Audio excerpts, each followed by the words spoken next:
के चौपाई में लिखते हैं कि जब भगवान श्री राम का जन्म नहीं हुआ था तब इससे पहले हमारे इस भूतल पर, इसी पृथ्वी पर बाड़े खल बहु चोरे जुआरू जेलम पट पर धन परदारी। जुआरू बढ़ गए, शराबी बढ़ गए, माँ नहीं माता पिता नहीं देवा और साधु न सन करवा वही सेवा। माता पिता का सम्मान नहीं करते हैं, गुरु का अपमान करते हैं, संत महात्माओं को पकड़ पकड़ करके लाते हैं, सेवा करवाते हैं। अंदाजा लगाओ कितना बड़ा पाप हो रहा था जब भगवान का अवतार नहीं हुआ था तब। और क्या कि जिस समय पाठशालाओं में और नरमांस पकाए जाते थे और जिस समय पूज्य विद्वानों के मस्तक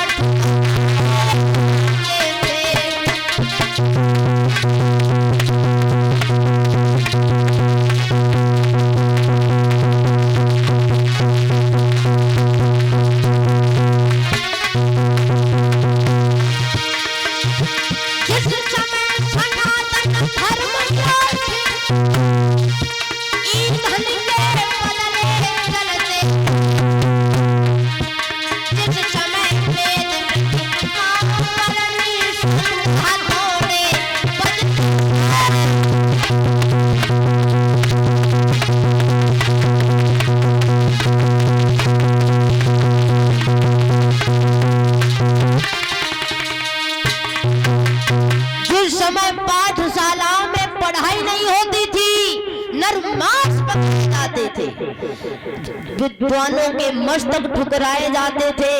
हमारे सनातन धर्म ग्रंथ हैं वो ईंधन के बदले जलाए जा रहे थे, मंदिरों में प्रतिमाएं तोड़वाई जा रही थी, निशंक हथौड़े बजते थे। इतना पाप हो रहा था भगवान के अवतार से पहले।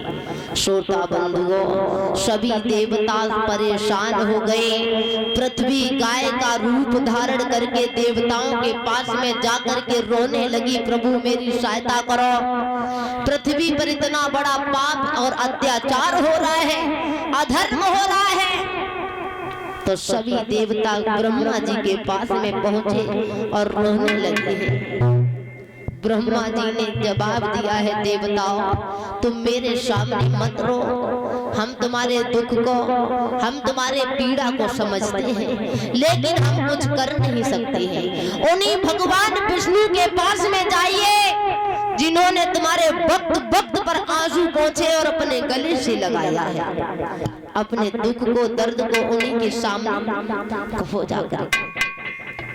श्रोता बंधुओं, अब सभी देवता विचार करने लगे भगवान विष्णु कहाँ मिलेंगे। कोई तो कह रहा है क्षीर सागर में मिलेंगे, कोई कह रहा है क्षीर सागर में नहीं मिलेंगे, भगवान विष्णु वैकुंठ में रहते हैं, वैकुंठ में मिलेंगे। लेकिन नहीं, गोस्वामी तुलसीदास ने एक चौपाई लिखी है कि भगवान कहाँ है।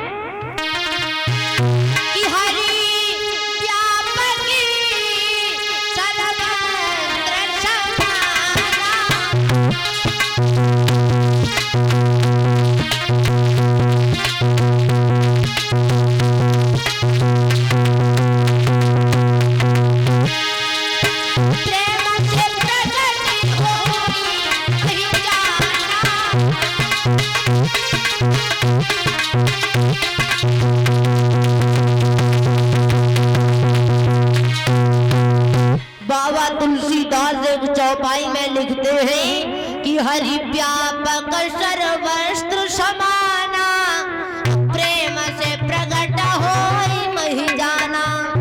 भगवान हर जगह व्यापक है, कण कण में वास करता है भगवान, लेकिन भगवान कब प्रकट होते हैं?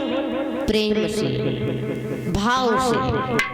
श्रोता बंधुओं, सभी देवता कहने लगे भगवान जब हर जगह है तो यही